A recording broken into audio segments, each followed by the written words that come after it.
जय भीम जय मूल्यवासी साथियों, एमएनटी न्यूज़ नेटवर्क में आप सभी का स्वागत है। आज संडे है, रविवार का दिन है और जैसे कि आप जानते हैं कि रविवार के दिन हमारा खास कार्यक्रम होता है एमएनटी पर्सपेक्टिव। और इस पर्सपेक्टिव के अंतर्गत हम समाज के जो विभिन्न हमारे कार्यरत लोग हैं, जो जिनका विशेष तौर पर योगदान है, उनको यहाँ आमंत्रित करते हैं और विभिन्न उनके द्वारा जो कंट्रीब्यूशन है, वो कंट्रीब्यूशन के बारे में चर्चा करते हैं। तो आज एमएनटी न्यूज़ नेटवर्क का ये जो कार्यक्रम है, इसमें भी एक ऐसे ही खास व्यक्ति से आप मिलने जा रहे हैं। और ये जो कार्यक्रम है, ये जैसा कि आप जानते हैं कि यह कार्यक्रम आज से हर रविवार को सुबह 10 बजे दिखाया जाएगा। और यह जो एमएनटी पर्सपेक्टिव है, यह एमएनटी पर्सपेक्टिव का यह विशेष कार्यक्रम हम हर रविवार को सुबह 10 बजे हम यह प्रसारित करेंगे। यह जो कार्यक्रम है, यह कार्यक्रम देखने वाले सभी हमारे कार्यकर्ताओं से गुजारिश है कि यह जो कार्यक्रम है, यह यूट्यूब और फेसबुक इन दोनों और ट्विटर इन सभी सोशल माध्यमों पर यह प्रसारित किया जा रहा है। तो आप सभी जो एमएनटी पे फेसबुक पे यह कार्यक्रम देख रहे हैं, उन्हें उनसे रिक्वेस्ट है कि फेसबुक की जो लिंक है, उस फेसबुक की लिंक को आप अपने पर्सनल पेज जो है, उस पेज पर इसको शेयर कीजिए और वहां से इसको देखिए। और जो आपके साथीगण है, आपके जो फ्रेंड सर्कल में लोग हैं, उन सभी साथियों से रिक्वेस्ट कीजिए कि वो इस कार्यक्रम को देखें। बहुत ही महत्वपूर्ण चर्चा है आज की। और साथ ही साथ यूट्यूब पर जो साथी जुड़े हैं, उनसे गुजारिश है, उनसे अनुरोध है कि वे अधिक से अधिक इस लिंक को शेयर करें, अपने फ्रेंड सर्कल में शेयर करें, अपने फैमिली के साथ शेयर करें और ज़्यादा से ज़्यादा लोगों को यह जो कार्यक्रम है, इस कार्यक्रम देखने के लिए इनवाइट करें। आज का ये विशेष कार्यक्रम है और हम एक विशेष विषय को लेकर आज हम चर्चा करने जा रहे हैं। तो पुनः एक बार आप सभी साथियों से गुजारिश है कि आप यह जो कार्यक्रम है, यह कार्यक्रम अपना जो भी सोशल मीडिया है, वो सोशल मीडिया के तहत, चाहे आप फेसबुक पर देख रहे हैं, यूट्यूब पर देख रहे हैं, ट्विटर से के द्वारा देख रहे हैं या व्हाट्सएप के द्वारा भी आप इस वीडियो को की लिंक जो है, वो ज़्यादा से ज़्यादा लोगों तक शेयर कर सकते हैं, ताकि ज़्यादा से ज़्यादा जो लोग हैं, वह इस कार्यक्रम को देख सकें। साथियों, आज का जो ये विशेष कार्यक्रम है, यह विशेष कार्यक्रम में एक जो अनछुआ एरिया है या क्षेत्र रहा है, वो है कि डिफेंस के बारे में ज़्यादातर या रक्षा के बारे में ज़्यादातर आम चर्चा नहीं होती है। तो आज के इस खास कार्यक्रम में हम इसी विषय के ऊपर चर्चा करने जा रहे हैं। आज हमारे साथ में डॉक्टर विजय खरे हमारे बीच जुड़े हैं और इनका अल्प परिचय इस तरह से है। आप वरिष्ठ प्राध्यापक है और विभाग प्रमुख है रक्षा और रणनीति अध्ययन विभाग जो है, department of defence and strategic studies, Savitribai Phule Pune विश्वविद्यालय। ये पुणे में जो सावित्रीबाई फुले पुणे विश्वविद्यालय, उसमें ये department of defence and strategic studies, इसके वो विभाग प्रमुख है, एचओडी है। और काफी साल से वे अध्ययन के क्षेत्र में अपना जो सेवाएं है, अपनी जो इस क्षेत्र में वो कार्य कर रहे हैं और उनको काफी सारी फेलोशिप से भी नवाजा गया है, उनको काफी सारी फेलोशिप भी मिली है। उनको वॉशिंगटन की जो फुल ब्राइट फेलोशिप है, संयुक्त राष्ट्र विश्वविद्यालय टोक्यो जापान द्वारा आंशिक फेलोशिप है और इतना ही नहीं, तो यूजीसी के द्वारा भी जो पोस्ट डॉक्टरल फेलोशिप है, वो मिली है। डॉक्टर खरे इन्होंने 12 से अधिक अंतर्राष्ट्रीय विभिन्न परियोजनाएं जो है, उनको पूरा किया हुआ है, अंजाम दिया हुआ है और लगभग 21 अंग्रेजी और मराठी में उन्होंने किताबें भी लिखी है। उनका मतलब खास रुचि भी है इस क्षेत्र में लिखने के लिए और उन्होंने अलग-अलग किताबों का संपादन भी किया है। उन्होंने अंतर्राष्ट्रीय और राष्ट्रीय स्तर पर विभिन्न जो प्रतिष्ठित पत्रिकाएं हैं, उन पत्रिकाओं में भी लगभग रिसर्च पेपर लिखे हैं। लगभग आज तक उन्होंने 21 शोध पत्र लिखे और अपने इस क्षेत्र में होने की वजह से, अध्ययन के क्षेत्र में होने की वजह से, वो पीएचडी के लिए भी विभिन्न छात्राओं को वो मार्गदर्शित कर रहे हैं और उन्होंने कई राष्ट्रीय, अंतर्राष्ट्रीय संगोष्ठियां जो होती है या सम्मेलन होते हैं, अलग-अलग कार्यशालाएं जो है, उनका भी उन्होंने राष्ट्रीय स्तर पर ही नहीं बल्कि अंतर्राष्ट्रीय स्तर पर भी आयोजन किया है। और ये आज का जो विषय है, इस आज के विषय का जो संबंध है, वह भारत की राष्ट्रीय सुरक्षा के बारे में है और खास तौर से डॉक्टर बाबा साहब अम्बेडकर जी के इनके जो विचार है, वो राष्ट्रीय सुरक्षा के बारे में क्या थे, इस पर आज हम चर्चा करने जा रहे हैं। और यही बेसिकली उनका पीएचडी का विषय भी था। 2002 में जो उन्होंने पीएचडी की, उसमें इसी पर्टिकुलर टॉपिक के ऊपर उन्होंने अपना रिसर्च किया था। तो इसीलिए आज हमने उन्हें यहाँ आमंत्रित किया है ताकि उनके जो इस क्षेत्र में अनुभव है, उनका जो अध्ययन है, उनका जो ओवरऑल रिसर्च रहा है पिछले 20-22 सालों का जो उनका एरिया ऑफ इंटरेस्ट रहा है, उसी को ध्यान में रखते हुए आज हम उनसे गुफ्तगू करने जा रहे हैं। और उनका जो स्पेशलिटीज़ है, एरिया ऑफ इंटरेस्ट जो है, वो अगर देखते हैं तो वो अ, अंतर्राष्ट्रीय जब नेशनल या इंटरनेशनल रिलेशनशिप, क्षेत्र अंतर्राष्ट्रीय संबंध है, राष्ट्रीय सुरक्षा, ये है ही है, गैर पारंपरिक सुरक्षा, आतंकवाद और आतंकवाद विरोधी, शांति और संघर्ष के बीच का भी अध्ययन है। उनका मतलब ह्यूमन राइट्स के बारे में भी उन्होंने काफ़ी लिखा है, उसके बारे में चर्चाएँ की है।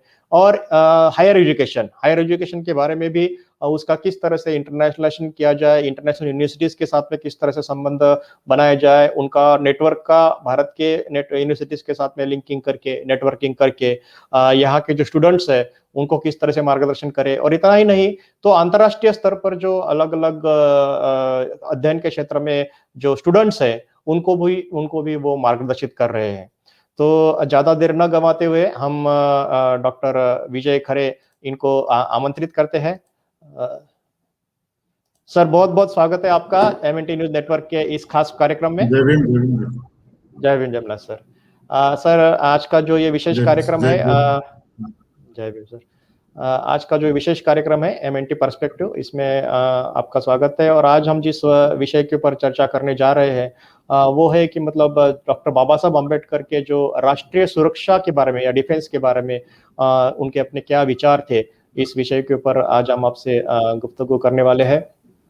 तो आमतौर पे अगर देखा जाए तो नेशनल सिक्योरिटी या राष्ट्रीय सुरक्षा पर जो वर्तमान में बहस होती है, वो काफ़ी हद तक मतलब जो पॉइंट्स के ऊपर केंद्रित होती है, वो होती है कि भारत के जो डिफेंस का जो ओवरऑल एक्सपेंडिचर है, इसका जो न्यूक्लियर बॉम्ब्स और परमाणु प्रसार है या इसकी ओवरऑल मिलिट्री जो कैपेबिलिटीज़ है, सैन्य क्षमता है, इसके इर्द-गिर्द घूमती है, मतलब इसी पे कॉन्संट्रेट रहती है।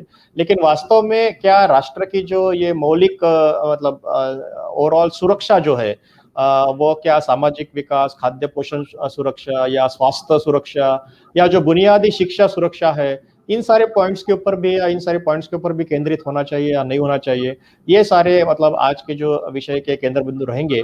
और खास तौर से जो ये राष्ट्र की सुरक्षा है, ये एक तरह से मतलब इस पे बहुत ज़्यादा स्टडी या बहुत ज़्यादा इस पर एनालिसिस नहीं हुआ है या बहुत ज़्यादा लिखा नहीं गया है।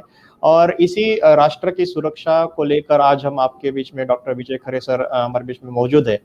और उनका जो खास तौर से उन्होंने पिन पॉइंटेडली जो इसको रिलेट किया है कि नेशनल सुरक्षा या राष्ट्रीय सुरक्षा के ऊपर उनका पूरा थ्रस्ट है। और इस थ्रस्ट को वो मतलब काफ़ी सालों से अध्ययन करके उसको इम्प्लीमेंटेशन की ओर भी अलग-अलग पॉलिसीज़ किस तरह से होना चाहिए, उसकी तरफ भी वो कार्यरत है। और ये एक तरह से जो अनछुआ क्षेत्र रहा है, मतलब डिफेंस के बारे में जो ज़्यादातर लिखा या पॉलिसीज़ नहीं बनाई गई है, उसको उन्होंने केंद्र बिंदु किया है। सर, तो सबसे पहले हम यही जानना चाहेंगे कि ये जो आपका क्षेत्र है, इस क्षेत्र में खास तौर से आपने ये जो पीएचडी के लिए ये विषय चुना, ये विषय चुनने के पीछे मतलब क्या उस समय की डेवलपमेंट्स रही है या ये विषय चुनने के लिए आप किस तरह से प्रेरित हुए? क्योंकि ये मतलब एक तरह से अनटच्ड एरिया था। जय भीम आशीष जी। सबसे पहले मैं एमएनटी न्यूज़ नेटवर्क एंड सब साथियों को जय भीम जय मूल निवासी करता हूं, जो ये आपने अनएक्सप्लोर सब्जेक्ट को आप अंतर्राष्ट्रीय लेवल पे ले जा रहे हो। From last 20+ years I am working on this issue. मैं जब से मैंने बीएससी होने के बाद I was in UP and I have seen that कि क्या सिचुएशन है सोशल रियलिटी। तो मुझे अच्छे याद है कि वहाँ की स्थिति जानने के बाद एमएससी जब मैं परस्यू कर रहा था डिफेंस एंड स्ट्रेटेजिक स्टडीज में, तब मुझे लगा कि हम बाबा साहब अम्बेडकर के ऐसे सब्जेक्ट को एक्सप्लोर करना चाहिए जो मेरा डे टू डे लाइफ में मैं उसको पढ़ाई कर रहा हूँ और आगे जाके ये सब्जेक्ट को टच करके उसको थोड़ा एक्सप्लोर करें। एमएससी होने के बाद मैंने पीएचडी जब टॉपिक लेना चाहा तो पुणे यूनिवर्सिटी से आदरणीय प्रोफेसर अरुण दलवी साहब, उनके अंडर मैंने पीएचडी किया। और पीएचडी होने के बाद तुरंत मैंने यूनिवर्सिटी ग्रांट कमीशन से डॉक्टर बाबा साहब अम्बेडकर सेंटर जो है वो सेंटर 2006 में पुणे यूनिवर्सिटी में इस्टेब्लिश किया। एंड 2006 से 2016 तक वो सेंटर्स और बाबा साहब अम्बेडकर चेयर के माध्यम से बाबा साहब अम्बेडकर के विविध पहलू पे, खास तो राष्ट्रीय सुरक्षा के पहलू पे मैंने बहुत सारे सेमिनार कॉन्फ्रेंसेस करवाए। और 2016 के बाद ये सेंटर का स्टैट्यूटरी डिपार्टमेंट किया। And in that department, first time in India, I've started first kind of postgraduate diploma course on Baba Saheb Ambedkar thoughts on India's national security. And उसके बाद master last year से हमने master programme किया, MA programme in Ambedkar thoughts in national security. इसका एक मुख्य उद्देश्य यही है कि बाबा साहब अंबेडकर को आज भी जितने भी डिफेंस एनालिस्ट, स्ट्रेटेजिक एनालिस्ट और बहुत सारे मेन स्ट्रीम जो मीडिया है वो बाबा साहब को खाली मसीह ऑफ दलित्स, दलितांचे कैवारी, ज्यादा जो हिंदी में बोलते कई दलितों का मसीहा। और 90s के बाद बाबा साहब अंबेडकर को चीफ आर्किटेक्ट ऑफ कॉन्स्टिट्यूशन ये बोलने जा रहे। लेकिन जो बाबा साहब अंबेडकर ने चाइना के बारे में बहुत सारा अपना स्पष्ट प्रतिपादन पार्लियामेंट में किया था। बाबा साहब अम्बेडकर ने पाकिस्तान के बारे में, जो पाकिस्तान से हमारे 1947-48 का फर्स्ट युद्ध, 65 का युद्ध, 71 का वॉर और 1919 का कारगिल वॉर, और अभी ऐसी स्थिति है कि हम कब पाकिस्तान और चाइना इन दोनों के साथ कब कुछ आर्म कॉन्फ्लिक्ट हो सकता है ये हमें पता नहीं है। मीन्स 70 के बाद तो आज तक जो सिक्योरिटी इश्यू पे बाबा साहब अम्बेडकर ने कोर सब्जेक्ट उनका फोकस किया था, no one discuss that issue. In fact Baba Saheb Ambedkar was a member of war council member, and we all aware that he revived the Mahar battalion, and he played a very crucial role to enroll Mahars in Mahar battalion and against German, Nazi German. He gave a message that Mahar should join in the in British army. So what was the reason? That was a different why he wanted to our people should join against the Nazi. That's one perspective.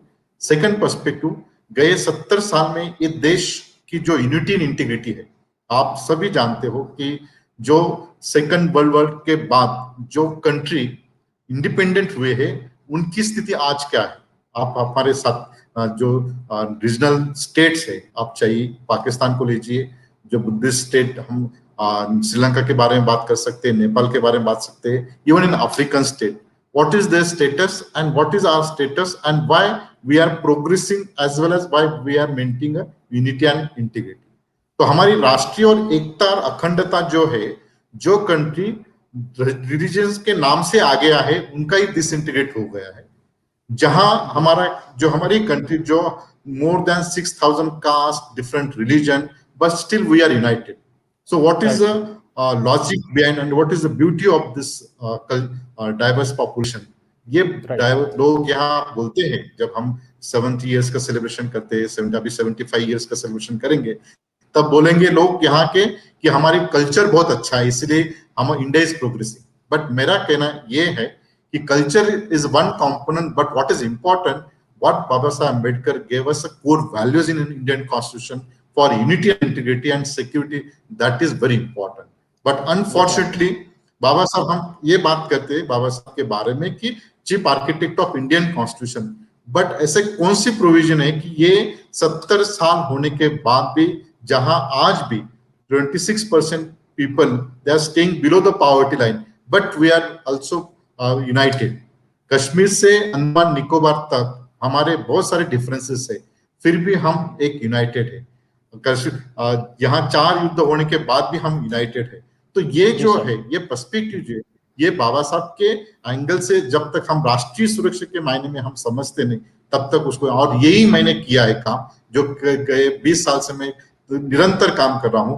ये topic, for example बाबा साहब अम्बेडकर का पाकिस्तान का बारे में क्या है, तो China के बारे में क्या इश्यू है, हमने एक पेपर किया है उसके ऊपर, Baba Saheb Ambedkar thoughts in foreign policy, Baba Saheb Ambedkar thoughts on geopolitics, Baba Saheb Ambedkar thoughts in national integration. ये सब पर्सपेक्टिव जो है ये हम अभी ये नए जनरेशन को दे रहे हैं, ताकि ये नए जनरेशन राष्ट्रीय सुरक्षा के बारे में तहे दिल से जान सके, और ना जान सके वो बाबा साहब अम्बेडकर के पर्सपेक्टिव से आगे आके बोल सकते कि ना, राष्ट्रीय सुरक्षा is nothing but it's a different component. मैं थोड़ा आपका एक मूल्य समय लेता हूं, तब फिर हम आगे जाते हैं कि राष्ट्रीय सुरक्षा की जो कंसेप्ट है, जब से स्टेट एज उसका इमरजेंस हुआ है, स्टेट टू स्टेट उसकी राष्ट्रीय सुरक्षा के संकल्पना में चेंजेस है।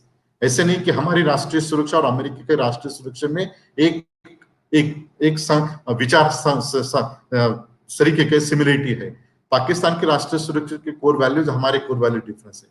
तो ये जो राष्ट्रीय सुरक्षा की संकल्पना है, आज लोग खाली राष्ट्रीय सुरक्षा मीन्स कि any kind of arms conflict with neighbouring country, we call it is a threat, और we call it is the part of threat to national security.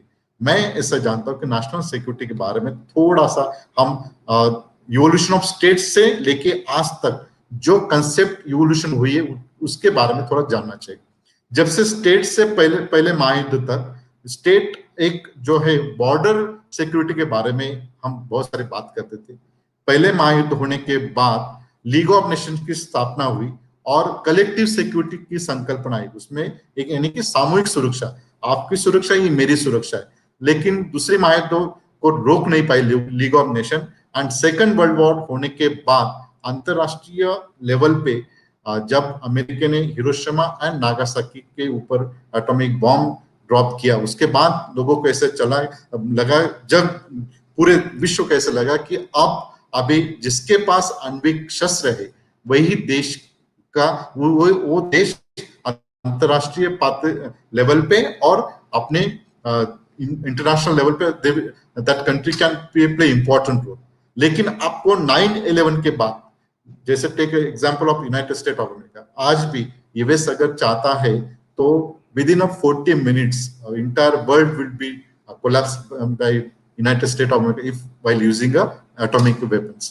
इतना सारा साधन सामग्री होने के बाद भी 9/11 में 10 टेररिस्ट जो आतंकवादी है उन्होंने ट्विन टावर्स, पेंटागन और अदर प्लेसेस पे अटैक किया, और सब वर्ल्ड कम्युनिटी रियलाइज कि कोई राष्ट्र के पास आणविक शस्त्रास्त्र रहे इसका मतलब वो राष्ट्र प्रबल है, ऐसा ना होता। वो राष्ट्र की अंतर्गत सुरक्षा कैसी है वो बहुत मायने रखती है। और इस कंसेप्ट से by dealing with the national security we need to understand how important as in a nation building each and every individual, not only as a weapons of mass destruction। और ये हमने 9/11 से देखा है, और 9/11 के बाद अभी जो कोविड है, पोस्ट कोविड के बाद entire world Jio politics and security perspective will shift and it will focus on health security। जैसे 1945 के बाद weapons of mass destruction को ज्यादा अहमियत दी गई, उसके अभी पोस्ट कोविड के बाद health security will be one important indicator. And इसके कनेक्शन में व्हाट बाबा साहब said about the human security और मानवीय सुरक्षा, सबके लोगों की सुरक्षा के बारे में क्या बोलना चाहते थे, ये हमने ये सब्जेक्ट में किया है। और मुझे ये जैसे ही सुरक्षा के बारे में बोलते कि people they just dealing with the defence expenditure, आपने बहुत अच्छी तरह से बोला है कि some of them only deal with the national security. और राष्ट्रीय सुरक्षा के बारे में और एक नया ट्रेंड है, जैसे कारगिल युद्ध होता है तो लोग मूवीज थिएटर में जाके राष्ट्रगान गाते हैं। जैसे वर्ल्ड कब हम जीते थे सब रास्ते पे आ जाते, that is good spirit. But at the same time when we talk about sharing the resources, तब हमारी राष्ट्रीय सुरक्षा के संकल्पना का हम पूरा कॉर्नर करते हैं और हम इंडिविजुअलिस्टिक अप्रोच हो जाते हैं।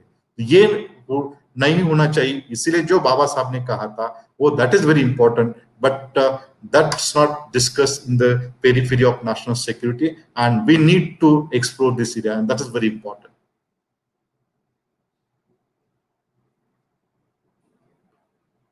सर आवाज नहीं आ रही। सर हाँ आवाज सॉरी नहीं आ सर। रही।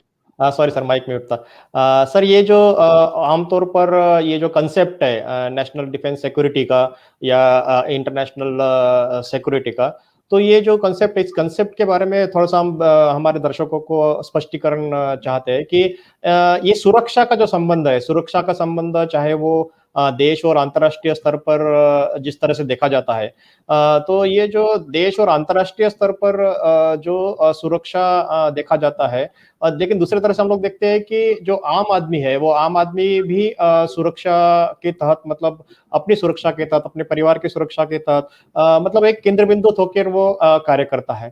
तो ये जो खास तौर से सुरक्षा जो है या सिक्योरिटी जो है, चाहे वो कॉमन मैन से लेकर इंटरनेशनल और नेशनल लेवल पर देखा जाए, तो इस सुरक्षा की कंसेप्ट को, इसको किस तरह से मतलब डिफाइन कर सकते हैं, या इसके ऊपर जो अलग-अलग इस पर अध्ययन आज तक हुआ है, इस कंसेप्ट को ऊपर स्पेसिफिकली, चाहे वो होब्स का सिद्धांत हो या मार्क्स के बारे में, मार्क्स ने इसके बारे में कहा हो, या बाबा साहब अम्बेडकर जी ने इसके बारे में कहा है, तो इसको थोड़ा-सा और ज़्यादा हमारे दर्शकों को स्पष्टीकरण कीजिए कि मतलब ये क्या एग्ज़ैक्टली सुरक्षा होता है और ये मतलब किस तरह से संबंधित होता है? एक आम आदमी से लेके देश और अंतर्राष्ट्रीय स्तर पर इसका किस तरह से रिलेशन होता है, ताकि मतलब वो गहराई से इस विषय को समझ सके?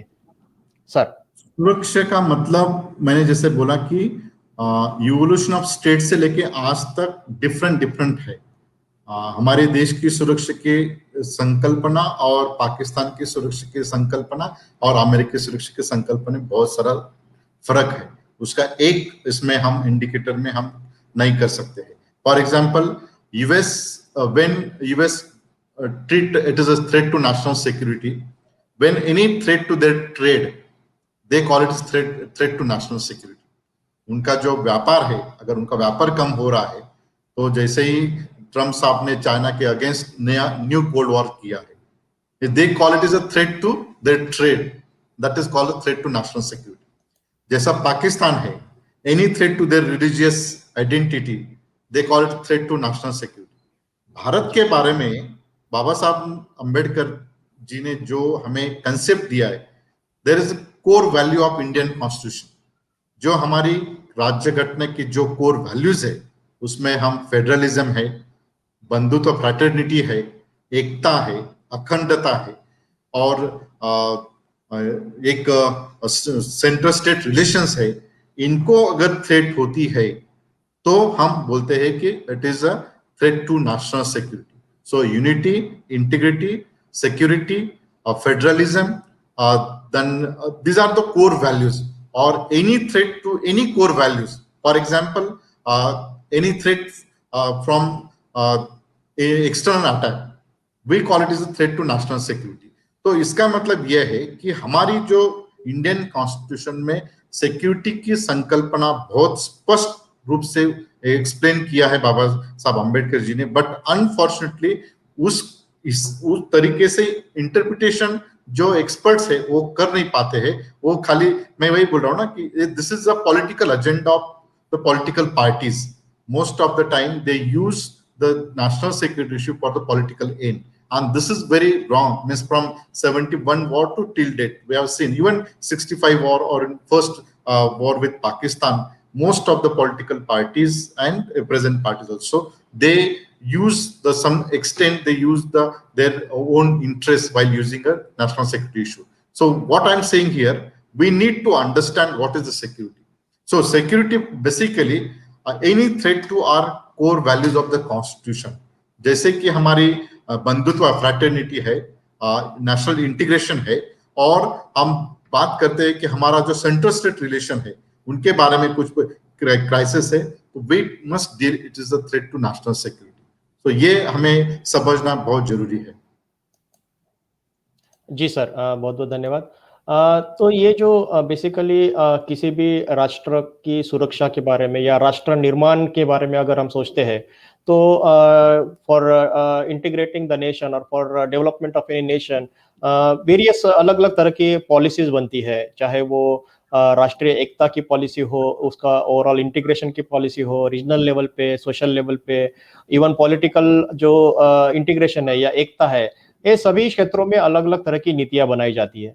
तो ये जो राष्ट्र निर्माण के लिए जो ये पॉलिसीज़ की रिक्वायरमेंट होती है, इसके बारे में डॉक्टर बाबा साहब अम्बेडकर के क्या विचार थे? उन्होंने इस पॉलिसीज़ को किस तरह से डिफाइन किया या किस तरह से जो हमारा नेशन बिल्डिंग है, वो राष्ट्र निर्माण हो सकता है? बाबा साहब अम्बेडकर जी का सबसे अच्छा जो हम पर्सपेक्टिव देखते हैं before independence and after independence. Before independence, when he was in different committees and when he was in different places, he played a very important role how to integrate this country. Means सबसे security के perspective से देखें तो ये उनका reservation, हम बात करते हैं रिजर्वेशन का कंट्रीब्यूशन, पर सबसे अच्छा उनका जो कंट्रीब्यूशन है कि वो है कि ये कंट्री को यूनाइट कैसे करे, और उसके लिए उन्होंने जो पॉलिसी फ्रेम किए हैं, चाहे वो हिंदू कोड बिल से लेके रिजिग्नेशन लेटर देने के टाइम भी, जब चाइना के बारे में, पाकिस्तान के बारे में, कश्मीर के बारे में और ओबीसी आरक्षण के बारे में जो बातें कही है, this kind of issue he played two kinds. One is related to before independence and one is after independence. Before independence, we all aware, means how he played important role for reservation, and through reservation what is his important means how to assimilate the society. So that was the main contribution.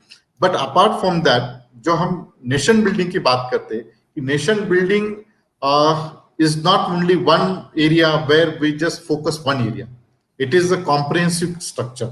और उस comprehensive structure में बाबा साहब ने ये बोला है कि जब तक हमारे यहाँ कास्टलेस एंड क्लासलेस सोसाइटी हम निर्माण नहीं कर पाते, तब तक नेशन बिल्डिंग की प्रोसेस कंप्लीट नहीं हो पाएगी. और राष्ट्र सुरक्षा के बारे में उन्होंने बोला है कि जहां से मीन्स दो तीन इंपॉर्टेंट पर्सपेक्टिव हमें समझना चाहिए. एक तो गए 70 साल से ये देश की जो सुरक्षा आबादित रही है, वो सुरक्षा आबादित रहने के लिए बाबा साहब अम्बेडकर ने जब कॉन्स्टिट्यूशन में कुछ प्रोविजन किए, वो प्रोविजन बहुत इंपॉर्टेंट है. That 3 important provisions. One is article 352, article 356 and article 360. ये तीनों ही इमरजेंसी प्रोविजंस है. ये तीनों प्रोविजंस ऐसे हैं कि जो नेशन बिल्डिंग और राष्ट्र सुरक्षा के बारे में बहुत मायने रखते हैं. 352 जो है कि जैसे any external threat on Indian, for example tomorrow, कि कल अगर चाइना और पाकिस्तान एक साथ होकर भारत के अगेंस्ट वॉर डिक्लेयर करते हैं, तो राष्ट्रपति नेशनल इमरजेंसी डिक्लेयर कर सकते हैं 352 यूज करके. 360 अगर कोविड के वजह से हमारे और फाइनेंशियल क्राइसिस बढ़ जाते हैं, तो राष्ट्रपति 360 आर्टिकल यूज करके नेशनल लेवल पे एक इमरजेंसी, फाइनेंशियल इमरजेंसी डिक्लेयर कर सकते. लेकिन 356 जो है, ये इट इज वेरी इंपॉर्टेंट. 356 के वजह से ही आज गए 70 साल से ये देश की एकता आणि अखंडता आबादित रही है, ऐसा मेरा मानना है, और ये प्रूव हो चुका है. आप देख लीजिए पूरा हिस्ट्री. 356 कलम क्या है पहले ही जान लीजिए, और उसके पीछे बाबा साहब अम्बेडकर ने जो लॉजिक दिया था, जब कॉन्स्टिट्यूशन असेंबली में ये सब्जेक्ट आया कि 356 कलम हमारे कॉन्स्टिट्यूशन में रहना चाहिए या नहीं, तब बाबा साहब अम्बेडकर ने बोला था कि article 356 is a dead letter. बोले मीन्स ये एक 356 कलम, दैट टाइम इट वाज 355, बोलते ये मृतप्राय ऐसा कलम है, लेकिन this is the only article which will protect India's unity and integrity. बोले तो ये आर्टिकल से ही ये देश की एकता और अखंडता टिकी. तो क्या है 356 कलम? 356 कलम में ये लिखा है कि एनी ग्रुप ऑफ पीपल अगर हमारी एकता और अखंडता को चैलेंज करता है, जैसे कि हमारे 80s में हमारे यहाँ अकाली का इशू हुआ था. पूरा नॉर्थ ईस्ट लीजिए, जो नॉर्थ ईस्ट, हम नॉर्थ ईस्ट की बात हम करते हैं, मेघालय, मणिपुर, आसाम, नागालैंड, 7 सिस्टर जो है, वो जहां इंडिपेंडेंस से लेके आज तक बहुत सारे ऐसे सेपरेटिस्ट ग्रुप है, उनको हम एक साथ हमारे यहाँ रखा है. कश्मीर जो है, जो कश्मीर के नाम से हमने अभी तक पाकिस्तान से 4 युद्ध कर चुके हैं. Whenever such kind of issue comes, that time governor use article 356 and declare state emergency. इसका मतलब 300 कश्मीर से लेके अंडमान निकोबार तक ये देश को एक संग रखने के लिए जैसा आर्म फोर्सेस का कंट्रीब्यूशन वैसा कॉन्स्टिट्यूशन प्रोविजन के लिए ये आर्टिकल का बहुत इंपॉर्टेंट है। Most of the people talk criticise this article, जैसे कि आज means any political party failed to run that state, that time governor can use article 356 and declare a state emergency and that part controls under the central government. लेकिन जब ये constitution में ये article insert किया गया, continuous 2.5 days इसके ऊपर debate हुई और बाबा साहब को बहुत सारा विरोध किया गया members of constitution assembly debate वहां पे। लेकिन बाबा साहब ने एक ऐसा एग्जांपल दिया कि जैसे हमारे घर में हम जो घर में रहते हैं ट्रेडिशनल घर में सब चीज हम यूज नहीं करते, लेकिन जैसे इमरजेंसी प्रोविजन के लिए कर सकते हैं। जैसे फार्मर है अपने घर में एक हमेशा एक दंडी मीन्स एक कुछ तो रहता है कि अगर स्नेक आए तो उसको मार सके, वैसे कुछ चीजें हम घर में रख सकते हैं। बाबा साहब अम्बेडकर ने दिया है कि हमारी जो ट्रेडिशनल कल्चर है कि हम घर में बहुत सारे अनवांटेड चीजें भी रख सकते हैं ताकि इमरजेंसी में उनका यूज कर सकते हैं। और he won to the constitution when he insert this article in constitution कि whenever governor, पहले तो उन्होंने बोला कि ये इमरजेंसी प्रोविजन है, इसको पॉलिटिकल पर्पस के लिए इन्होंने गवर्नर साहब ने यूज नहीं करना चाहिए, but whenever he or she means governor when use article 356 he or she may use her or his consciousness, ये उन्होंने बोला था। Unfortunately most of the time 70 के बाद जो इमरजेंसी स्टेट पे लगी उसमें पॉलिटिकल इंटरेस्ट आपको दिखता है, लेकिन that is a different story. But आज जो कश्मीर है वो आज हमारे पास है, जो नॉर्थ ईस्ट स्टेट है जो आज हमारे पास है, जो बीच में जो 70-80s में सदर्न स्टेट जो है द्रविड़ के नाम से जो कुछ क्राइसिस उधर हमारे पास है, उसका जो रीजन है because by applying article 356 that part we control by using article 356। so मेरा कहने का मतलब ये है कि जो 356 कलम से ही ये देश की एकता अखंडता आज रही है, जो पूरे विश्व में कोई ऐसा देश नहीं कि जो स्वतंत्र होने के इंडिपेंडेंस मिलने के बाद इतना प्रोग्रेस कर पाया और जैसे उनके क्राइसिस है वो तुरंत डिसइंटीग्रेट हो गए। जैसे पाकिस्तान की बात कर सकते, एक ही रिलीजन के थे लेकिन 71 में डिसइंटीग्रेट हो गए। तो ये मेरा कहने का मतलब ये है कि जो बाबा साहब ने ये जो पर्सपेक्टिव हमें दिया है through constitution, that is real nation building and that we need to understand in a security perspective. Unfortunately most of the people neither recognize Baba Saheb as a chief architect in a security perspective and not discuss about this issue in that perspective. So what I'm saying here, we need to explore this issue.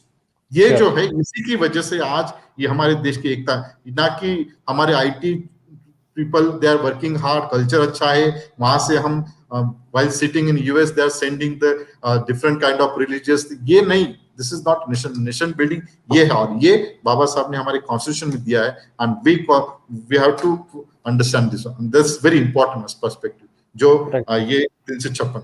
और एक दूसरी बात है, जैसे बाबा Saheb Ambedkar nation building की बात करते हैं, आज जो हमारे स्टेट्स है, पूरा देश देख लीजिए आप, ज्योग्राफिकल देश दीजिए, बाबा साहब का सबसे अच्छा काम जो है ये हमें बहुत सारे लोगों को पता नहीं है। जैसे कि पाकिस्तान की पार्टीशन हुई 1947, बाबा साहब अम्बेडकर जी ने किताब लिया 1914।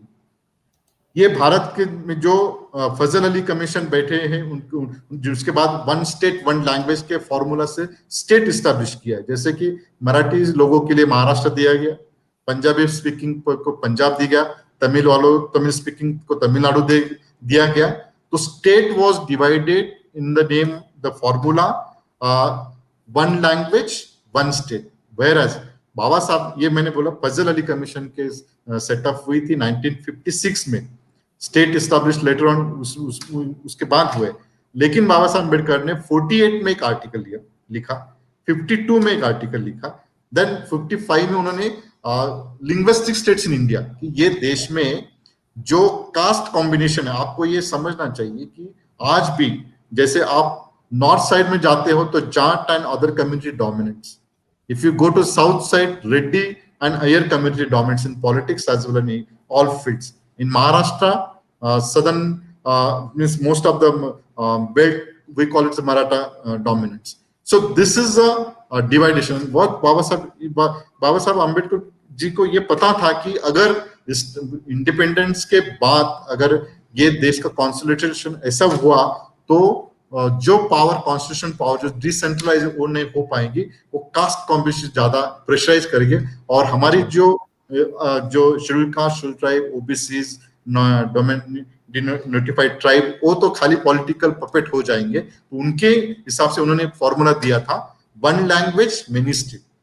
एक ही लैंग्वेज के ज्यादा स्टेट बनाइए ताकि जो आज रीजनल डिस्पैरिटी है, जैसे आज हमारे इसमें हम when we talked about Maharashtra, हमारा जो महाराष्ट्र के बारे में और देश के बारे में मोस्ट ऑफ द टाइम हमारा जो बोलते हैं ना, हमारा जो अफेक्शन है दैट इज वेरी इंडिविजुअलिस्टिक.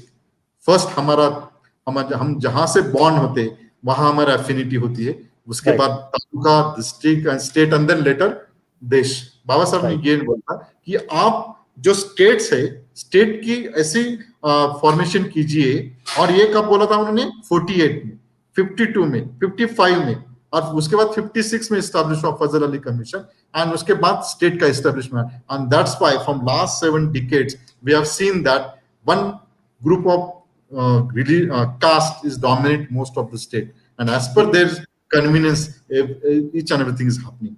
अभी थोड़ा सा उसमें चेंजेस आ रहा है because of the new technology and first generation like you and me, we are talking, interacting and changing the dynamics of the politics and all kind of spheres of the life. So what I'm saying here, this is a call nation building. But ये जो चीजें हैं ये उस national security के perspective में हम कभी बात नहीं करते, and that is very important and we need to understand this perspective. Right. ये जो रीजनल इंटीग्रेशन बाबा साहब ने बोला था कि जिसमें उसमें आप अगर देखना है तो राइटिंग एंड स्पीचेस का फर्स्ट वॉल्यूम में दिया है, जो बीच में गवर्नमेंट ने 3 स्टेट किया था, जो मध्य प्रदेश से उत्तर प्रदेश का डिवाइड किया था, मध्य प्रदेश का डिवाइड किया था और अदर स्टेट का डिवाइड किया था. उसमें जो बाबा साहब ने राइटिंग एंड स्पीचेस का जो मैप दिया था, Ranchi should be capital of Jharkhand, वही एज इट इज उन्होंने अभी किया इन बिटवीन 2009 में शायद तब उन्होंने किया है. तो what I am saying here, we need to recall and revisit Ambedkar thoughts in new perspective and new issues. Right, it's very important Definitely. Because without understanding Baba Saheb Ambedkar, मैं नहीं चाहता, मुझे नहीं समझता कि कोई राष्ट्रीय सुरक्षा का कोई जो पहलू है उसको कोई सोल्यूशन मिल सकता है. और ये सब जो है आज जो है हमारे महाराष्ट्र में नक्सलाइट से लेके means Gadchiroli and naxalite issue से लेके पूरा जो विदर्भ जो है, मराठवाड़ा जो रीजन है, this was a completely, they are demanding that why we are lacking in development, whereas in the other part is to develop. So ये जो है ये हमें comprehensive development के लिए बाबा साहब की जो सोच है, वो सोच की हमें अंडरस्टैंडिंग करके नेशनल सिक्योरिटी के पर्सपेक्टिव में जानना चाहिए, ना कि just only for external attack और वेपन्स ऑफ मास डिस्ट्रक्शन और मिलिट्री फोर्स. जैसे कि राफेल आते हैं तो हम 4 दिन टीवी पे देखते हैं, उस हिसाब से राष्ट्रीय सुरक्षा की जो इंडिकेटर्स है उसमें हम ना तरक्की कर पाएंगे. बिल्कुल सर निश्चित तौर पर बाबा साहब का जो कंट्रीब्यूशन है, जो भी एरिया में उन्होंने रिसर्च किया या जो भी एरिया में उन्होंने छुआ, उसमें मतलब एक detailed analytical point of view उन्होंने एक्शन प्रोग्राम दिया है. और निश्चित तौर पर ये जो national integration and national development के बारे में जो पॉलिसीज है उसके ऊपर भी उन्होंने मतलब एक प्रॉपर थ्योरेटिकल ही नहीं बल्कि प्रैक्टिकल वे में उसको इम्प्लीमेंटेशन किस तरह से करके we can develop a good nation, उसका एक कंसेप्ट निश्चित हमारे सामने दिया है. तो निश्चित तौर पर उनके विचारों पर अगर हम लोग पॉलिसीज बनाते हैं, इम्प्लीमेंट करते हैं, तो जो एक नेशन का डेवलपमेंट होना चाहिए उसके तरफ हम अग्रसर कर सकते हैं. दूसरी ओर से हम लोग देखते हैं कि द इकोनॉमिक सिक्योरिटी या फिर economic capability of a country normally ये डिटरमाइन करती है कि the ability of the country to overcome economic threats posed by the international community, क्योंकि इकोनॉमिक्स काफी रोल प्ले करता है for any threats to by the international community. तो ये जो इकोनॉमिक्स रिलेटेड सेक्टर है उस पर या फिर जो ओवरऑल बॉर्डर सिक्योरिटी एस्पेक्ट है या विदेश के संबंध के बारे में पॉलिसीज की जो बातें हैं, इन स्पेसिफिक कंसेप्ट के बारे में, एक तो इकोनॉमिक और जो ये बॉर्डर सिक्योरिटीज और इंटरस्टेट इंटरनेशनल जो संबंध है ये किस तरह से होना चाहिए, इसके बारे में बाबा साहब अम्बेडकर के क्या विचार बताना चाहेंगे आप? एक तो इकोनॉमिक के बारे में he has done PhD Columbia. आपका उनका इंटरनेशनल पर्सपेक्टिव तो आपको पता है, सबको मालूम है। अनफॉर्चुनेटली उनके जो इकोनॉमिक थियरी जो मॉडल है, जो उन्होंने अपने पूरी शुरुआत से ही उन्होंने एक्सप्लोर किया है कि क्या रीजन है एग्रीकल्चर क्राइसिस के, क्या रीजन है इंडिया में, जो आज तक अभी 6 महीने हुए जो हमारे फार्मर एजुटेशन पे बैठे हैं दिल्ली के नजदीक, एग्रीकल्चर क्राइसिस के बारे में उन्होंने क्या मायने रखी।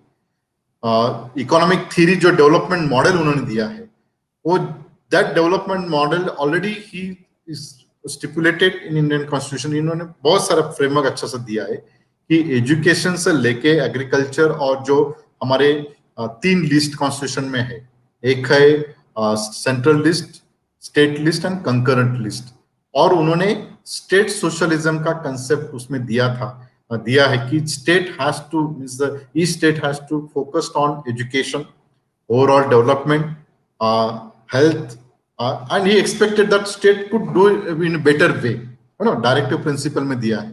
Right. लेकिन जो स्टेट जो इमर्ज जो हुआ है, unfortunately they have not done that much work. Some of the state did it but not for each one, and that is that model we need to understand. आज जो बाबा साहब अम्बेडकर के हमें याद आ रही है कि जैसे फॉर एग्जाम्पल हमारा what is most of the elite class calculate India's GDP or development? अगर share market if it booms, they thought that India is growing fast. But अगर हमारा जो ह्यूमन इंडेक्स है, ह्यूमन डेवलपमेंट इंडेक्स है, हमारा वहाँ जो स्टेटस है वो फार बिहाइंड देन श्रीलंका। तो ये जो कॉन्ट्रडिक्शन है, ये कॉन्ट्रडिक्शन ना हो, इसलिए बाबा साहब अम्बेडकर ने जो मॉडल दिया था, फर्स्ट एग्रीकल्चर में फोकस करना चाहता हूँ। उन्होंने बोला कि जो हमारी कास्ट कल्चर है, बिकॉज ऑफ द कास्ट, ये जो कास्ट ड्रिवन सोसाइटी के वजह से जो हमारी फैमिली है, एक फैमिली में एक तो हेरिडिटरी उसका पूरा स्ट्रक्चर है, और जो पिताजी से लेके बच्चों से वो डिस्ट्रीब्यूशन होती है लैंड। एंड में अगर एक फैमिली में 5 एकड़ लैंड है और 5 भाई है, तो उसमें 5 एकड़ में 5 भाई और 2 सिस्टर, तो वो 5 एकड़ लैंड 7 इससे पार्ट में डिस्ट्रीब्यूट हो सकती है। और अगर उसमें ही 2 आदमी, कोई 2 बच्चे सर्विस कर रहे हैं, तो वो देखते नहीं, तो जो लैंड है उसका वो बोलते हैं कि कंसोलिडेशन ना होते हुए उसका टुकड़ों में बांट दिया जाता है। तो उससे ये हो कि उसकी जो यूटिलिटी और जो उसका जो यूज है वो ना होने से वजह से बहुत सारा बर्डन है। और बाबा साहब ने बोला था कि एग्रीकल्चर सेक्टर हमारा ट्रेडिशनल ये कल्चर ये है, तो इसके ऊपर और बर्डन ना हो, इसीलिए उन्होंने बोला था कि जो एग्रीकल्चर सेक्टर में जो सरप्लस लेबर है उनके लिए इंडस्ट्री डेवलपमेंट का कुछ प्लान बनाइए। यहाँ के जो लेबर है वो लेबर को, सरप्लस लेबर को इंडस्ट्री का से जोड़ दीजिए, और इंडस्ट्रियल डेवलपमेंट उस हिसाब से हो ताकि जो उन्होंने बोला कि नेशनलाइजेशन ऑफ लैंड कीजिए, नेशनलाइजेशन ऑफ इंडस्ट्रीज, जो से कोर सेक्टर उनका नेशनलाइजेशन कीजिए, और ये जो सरप्लस लेबर है, सरप्लस लेबर को आप मेन स्ट्रीम में लाइए। अनफॉर्चुनेटली अब जो आज की जो स्थिति है वो उसके पश्चात उलट है। अब मैं ये नहीं कहना चाहता हूँ कि सब कुछ नेशनलाइज हो सके, आज की स्थिति में नहीं हो पाएगा, लेकिन जो करना चाहिए, जो कर सकते हम कर नहीं पाए, और इसलिए आज जो हमारी कंट्रोवर्सीज है ये सब इसी तरफ से हम घूम रहे। इसलिए what Baba Saheb Ambedkar has played important role in particular in economic sector कि जो सरप्लस लेबर है वो सरप्लस लेबर के बारे में हमने सोचना चाहिए। और दूसरा जो है उनके basically each and everything we need to understand related to caste point of view, because this is related to caste। आप कोई भी मल्टीनेशनल कंपनी लीजिए, आज की जो मल्टीनेशनल कंपनीज में ना रिजर्वेशन है, मल्टीनेशनल कंपनी में आपको पूरा जो नया क्राउड है वो स्किल्स लेबर चाहिए, और स्किल लेबर जो है, स्किल लेबर के लिए एजुकेशन चाहिए। और इसीलिए उन्होंने बाबा साहब अम्बेडकर ने जब मुंबई यूनिवर्सिटी के बजट के तो 1927 में जब डिस्कशन हुआ था, उन्होंने बोला कि जो स्टैटिस्टिकली प्रूव किया था कि जो एजुकेशन पे जो खर्चा है वो एज पर द उसका रेवेन्यू पर इंडिविजुअल रेवेन्यू कितना है, उन्होंने उस बोला कि कम से कम 8 आना, अगर मैं 1 रुपीज मैं अर्न करना हो तो उसमें से 8 आना खर्चा एजुकेशन में होना चाहिए। और सबसे हमारी गलती क्या उस टाइम हुए है कि जो हमारा एजुकेशन सेक्टर है जो फेडरल एजेंसी के साथ था, वो 1990 एक्ट के बाद वो ट्रांसफर कर दिया जिला परिषद और म्युनिसिपैलिटी और अदर। बाबा साहब अम्बेडकर ने कहा कि ये जो आपने किया है इसकी वजह से जो एजुकेटेड पीपल के हाथ एजुकेशन इंस्टीट्यूशन ना होते हुए जिसके पास पैसा है उनके पास जाएगी, और उनसे वो they will not give the skill education. तो he talks about skill education, but unfortunate that not happen. ये जो है ये सब इकोनॉमिक्स से रिलेटेड है। तो मुझे मैं ये कहना है कि ये जो what he said about agriculture sector, what is economic plan, economy उन्होंने जो स्टेट सोशलिज्म की कंसेप्ट है, स्टेट सोशलिज्म में is everything he talks related to education, related to health, related to basic education से हायर एजुकेशन कैसा होना चाहिए, economic development कैसा होना चाहिए, ये सब बोला है। But again that has not discuss. आप मुझे बताइए कि कितने ऐसे यूनिवर्सिटीज में आज बाबा साहब अम्बेडकर के एज ए इकोनॉमिस्ट पढ़ाए जाते हैं। जी बिल्कुल sir. Look at the leading universities. They have not referred in Maharashtra somehow. First generation, second generation, they tried and somehow they have started special component Ambedkar. Most of the historian not teaching Baba Saheb Ambedkar, not the defense journalist not referring the Baba Saheb Ambedkar, economist not referring the Ambedkar. अभी जैसे जो 80s के बाद जो नए पहलू जो आ रहे हैं उसमें थोड़ा बहुत अभी हो रहा है, थोड़ा और टाइम लगेगा उसको अंडरस्टैंड करने के, but in all aspect, particularly economic aspect, Baba Saheb Ambedkar's contribution very much important to deal the present crisis. Right sir. Sir overall जो राष्ट्रीय सुरक्षा के बारे में बाबा साहब ने पॉलिसीज बनाई है और उन्होंने जो जो कंसेप्ट्स दिए थे, इवन उन्होंने कहा था कि मतलब हैदराबाद जैसी जो सिटी है वो बेसिकली अगर उसको एक सेंट्रल लेवल पे होने की वजह से और उत्तर और दक्षिण दोनों के बीच में एक जंक्शन के रूप में वो कार्य कर सकती है, और ओवरऑल इसमें जो सोशल सिक्योरिटी है वो सोशल सिक्योरिटी पर भी इसको नियंत्रित किया जा सकता है। मतलब ऐसे बहुत सारी जो कंसेप्ट्स उन्होंने या स्टडीज के तहत उन्होंने सामने लाया था। तो ये जो ओवरऑल उनके कंसेप्ट्स है, उनके जो विचार है, उनको एक तरह से मतलब नजरअंदाज कर दिया गया है और उनकी जो पॉलिसीज है वो पॉलिसीज को मतलब इम्प्लीमेंटेशन की ओर नहीं लाया गया। तो ये जो डॉक्टर बाबा साहब अम्बेडकर द्वारा बताई गई राष्ट्रीय सुरक्षा संबंधी जो सुरक्षा नीतियां है, इसको न अपनाने से मतलब आज क्या परिणाम आप देखते हैं? एक ये जो आप हैदराबाद का मुद्दा लिया है, आपको पता है कि जब पार्लियामेंट में सेशन चल रहा था तब टेररिस्ट ने अटैक किया था, एंड जस्ट फॉर्चुनेटली हमारी जो फोर्स है उन्होंने उसको रिटालिएट किया।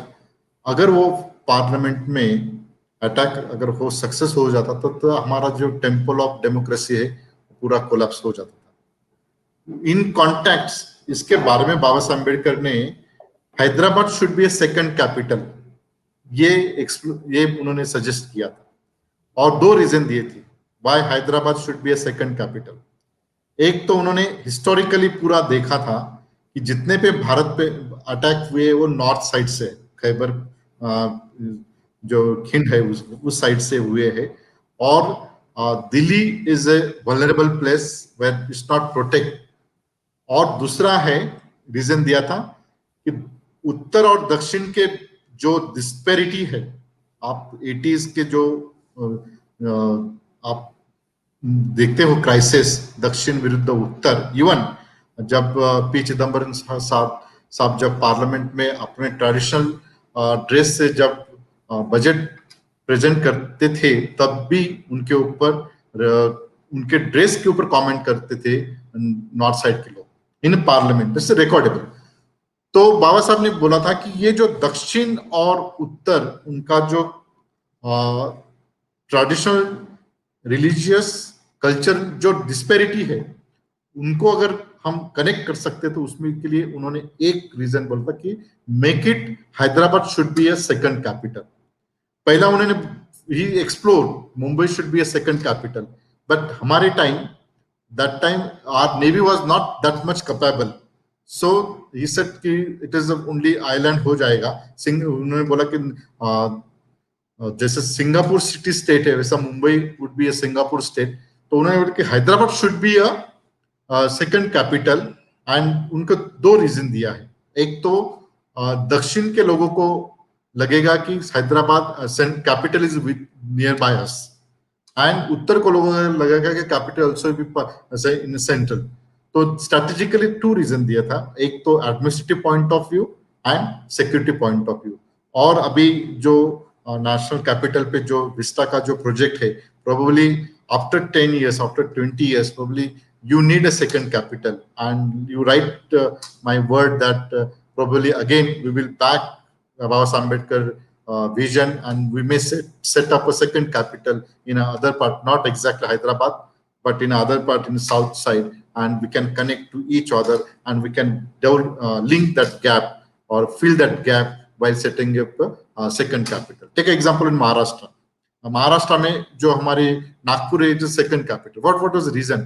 We don't want to split Maharashtra, and we want to give them a special facility to them through the setting up the second capital in Nagpur, then special development plan for the Vidarbha, and through that we are telling that Vidarbha people that look, we are not behind, we are not keeping you in behind, we are with you, and this is a plan for development. So this is the exact suggestion given by Baba Ambedkar, but that was not happen.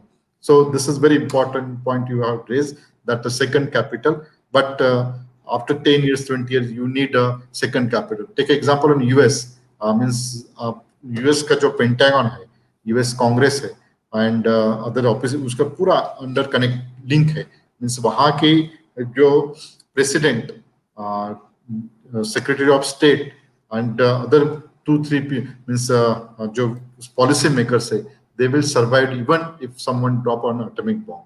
So changing the nature of security dynamics, you need a second capital for security point of view. I mean that was one reason, the temple of democracy could means आपको ये सब पता ही है। तो इसीलिए बाबा साहब का ये जो सोच है सेकंड कैपिटल की, this is very important, and again it will come in practice very soon.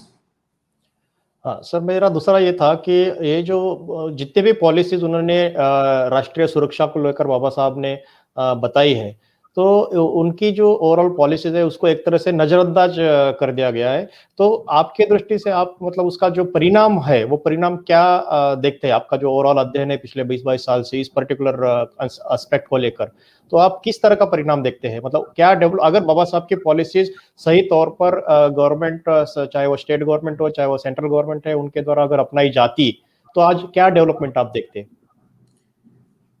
Unfortunately Baba Saheb Ambedkar use as a tool है ना, जो भी पॉलिटिकल पार्टीज है, इवन कोई भी ऑर्गेनाइजेशन है, अगर हमारे यहाँ पीछे बाबा साहब का फोटो नहीं है तो हमारा अस्तित्व जीरो है, पर्टिकुलरली फ्रॉम ईच ऑर्गेनाइजेशन।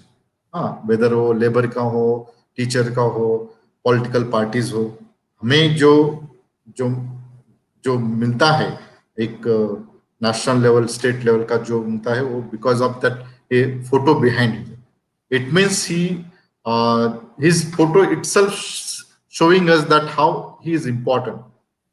लेकिन यहाँ के जो पॉलिसी मेकर्स है, यहाँ के जो पॉलिटिशियंस है और जो पॉलिटिकल पार्टीज है, उन्होंने पता है कि how to use Baba Saheb Ambedkar as a tool, but not in practice.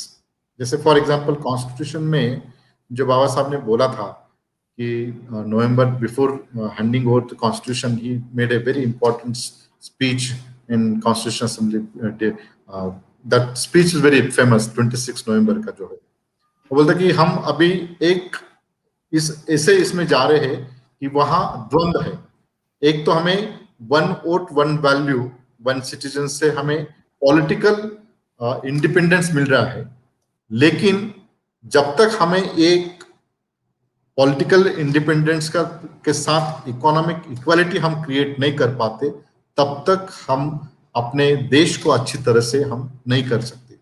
ये जो सोच बाबा साहब की है, ये जो रूलिंग पार्टी है, ये नहीं पॉलिटिकल पार्टी, इनके लिए घातक है, क्योंकि if they implement that things, वो तो बाबा साहब की पूरी पॉलिसी अगर आ जाए तो उनका अस्तित्व ही का सवाल हो सकता है। इसीलिए बाबा साहब के जो बारे में साइलेंस, कंस्पिरेसी ऑफ साइलेंस जो बोलते हैं ना, राइट कि राइट इसको बातें नहीं करना, जी means we know that this is very important. बस उसमें क्या है कि जो बात करता है उसको शांत करो, और जो चीज जो बोलनी नहीं है उसको बोलो मत, जो नहीं बोलनी उसको बात।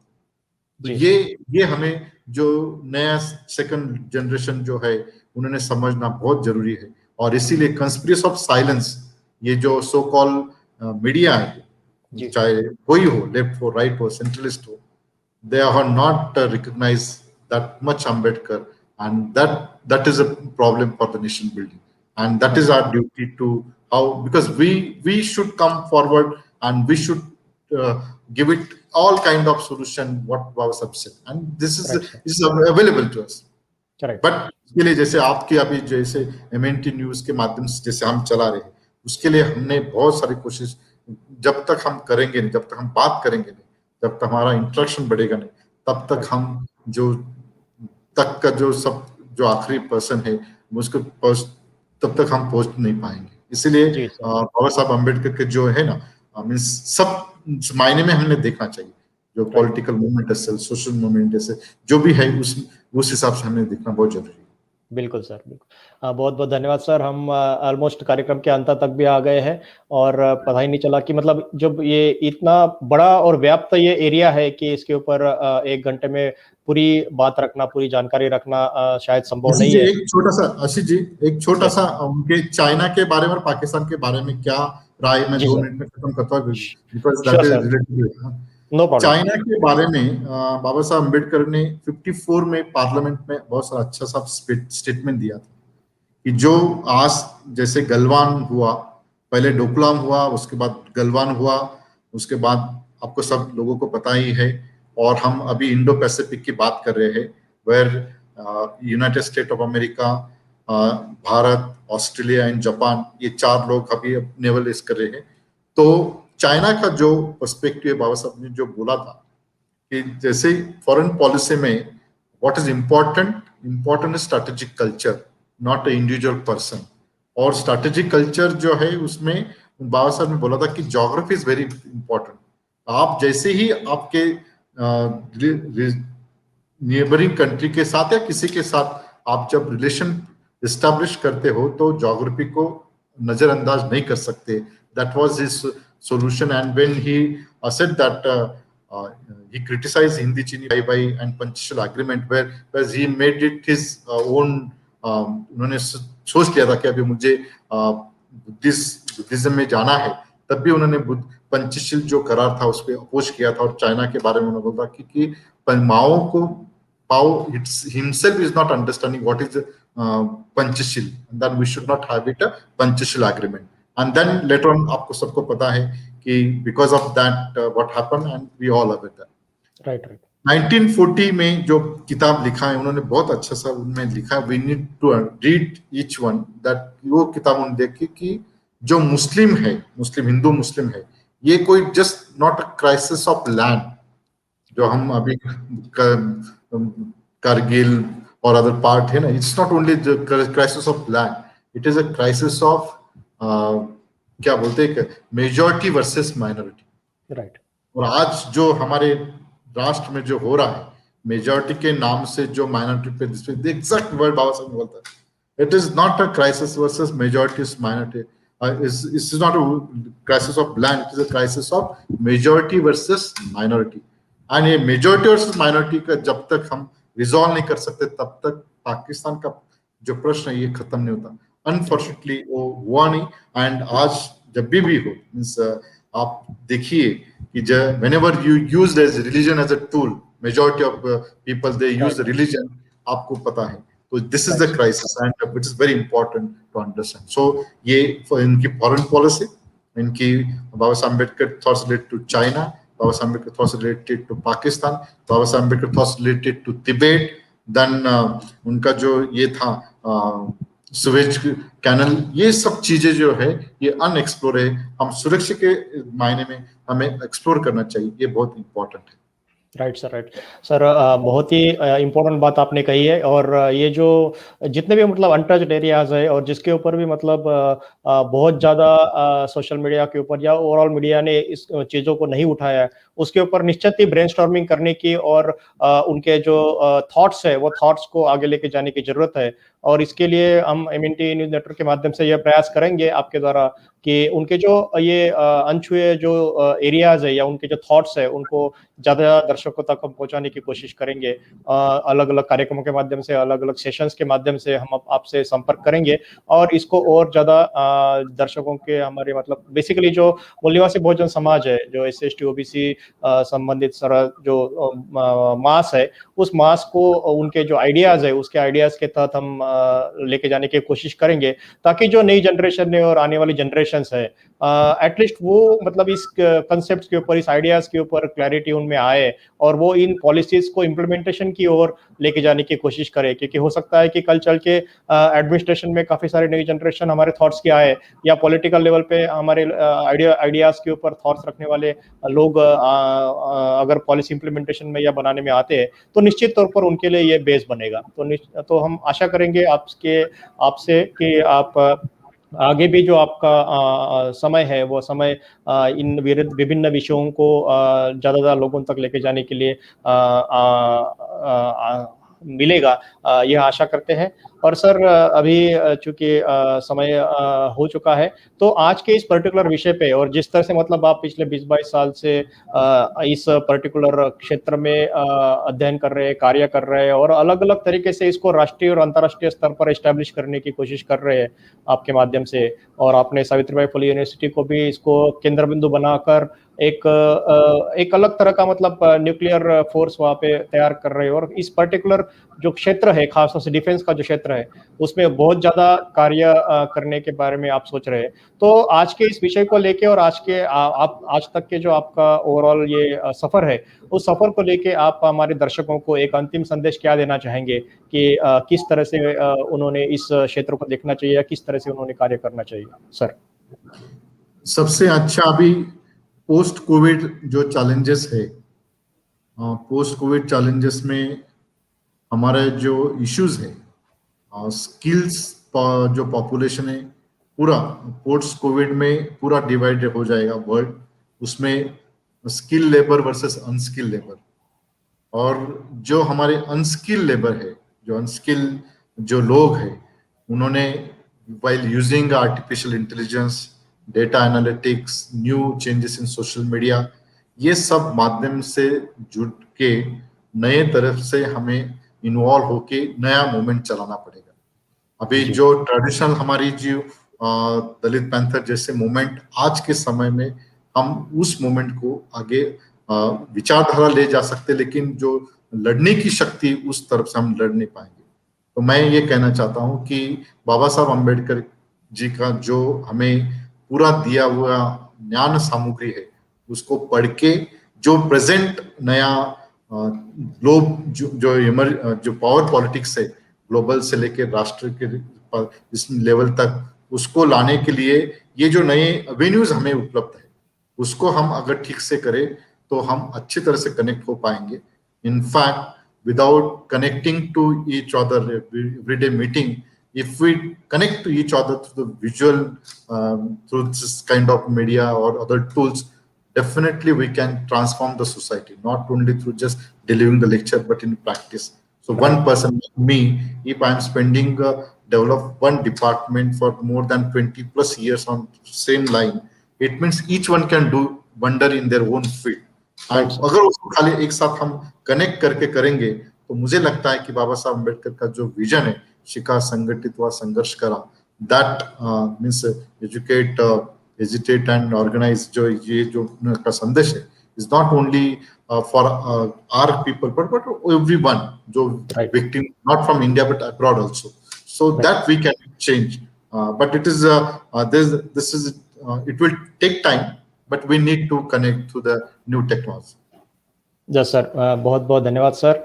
आज आपने बहुत ही महत्वपूर्ण विषय पर इसकी जो बेसिक अंडरस्टैंडिंग है, बेसिक जो थॉट्स है राष्ट्रीय सुरक्षा के बारे में डॉक्टर बाबा साहब अम्बेडकर के जो मूलभूत और महत्वपूर्ण विचार है वो हमारे दर्शकों के सामने रखे, और आशा करते हैं कि निश्चित तौर पर ये जो विचार है, ये विचार आप हमारे जो दर्शक है वो ज़्यादा से ज़्यादा लोगों तक पहुंचाने की कोशिश करेंगे, ताकि ये जो इम्पोर्टेंट एस्पेक्ट्स है बाबा साहब के, खासतौर से नेशनल डिफेंस सिक्योरिटी को लेके और ओवरऑल इंडिया के नेशनल बिल्डिंग के ऊपर जो उनके थॉट्स थे, वह थॉट्स को वो ज़्यादा से ज़्यादा लोगों तक लेके जाएंगे। आशा करते हैं कि वो इस वीडियो को अपने फ्रेंड सर्कल में, अपने रिलेटिव्स में और अपने जितना भी सोशल मीडिया से वो कांटेक्ट में रहे हैं, नेटवर्किंग में है, वे सभी तक यह वीडियो पहुंचाएंगे, ताकि ये जो विचार है, आज का ये वीडियो जो है, यह फेसबुक और यूट्यूब पर उपलब्ध है, और वो निश्चित तौर पर यह वीडियो ज़्यादा से ज़्यादा लोगों तक शेयर करेंगे। सर, आज ने आप अपना जो महत्वपूर्ण समय है वो हमें दिया, और आज आपने हमें इस महत्वपूर्ण विषय पर मार्गदर्शन किया, इसलिए एमएनटी न्यूज़ नेटवर्क की ओर से मैं आपका बहुत-बहुत धन्यवाद अदा करना चाहता हूं सर। जय भीम, जय गणेश सर। जय भीम, जय Bhim. Thank you very much sir. साथियों, ये जो एमएनटी न्यूज़ नेटवर्क के माध्यम से ये पर्सपेक्टिव का कार्यक्रम जो हर रविवार को सुबह 10 बजे आयोजित किया जा रहा है, इस वीडियो को ये जो फेसबुक और यूट्यूब पर वीडियो उपलब्ध है, आशा करते हैं कि आप इस वीडियो को ज़्यादा से ज़्यादा शेयर करेंगे, ताकि ये जो महत्वपूर्ण चर्चाएं है, ये महत्वपूर्ण चर्चाएं सामान्य से हमारे जो कार्यकर्ता है वो कार्यकर्ताओं के पास जाए, और वो इस दिशा में अलग-अलग तरह से कार्य करे।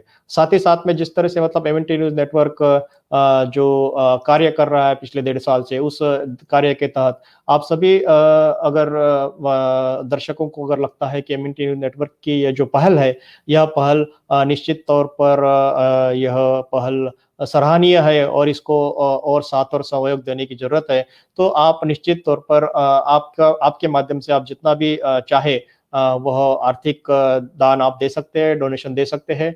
आप इस डोनेशन के लिए www.mntnewsnetwork.com पर विजिट कीजिए, और वहाँ पर जो फॉर्म है, वो फॉर्म पर आप उसको भरिए, ताकि हमारे जो कार्यकर्ता है वो आपसे संपर्क करे, और इस ये जो कारवा है, जागृति का कारवा, इस कारवा को और ज़्यादा लोगों तक पहुँचा सके।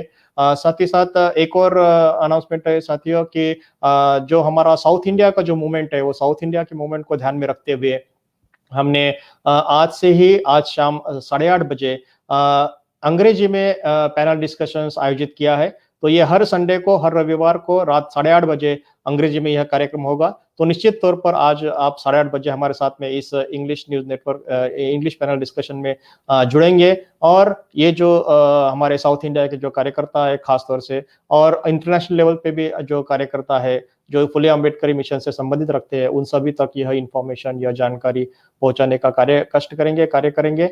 इसी आशा और अपेक्षा के साथ आज का यह कार्यक्रम यही समाप्त करते हैं। जय भीम, जय मूल निवासी।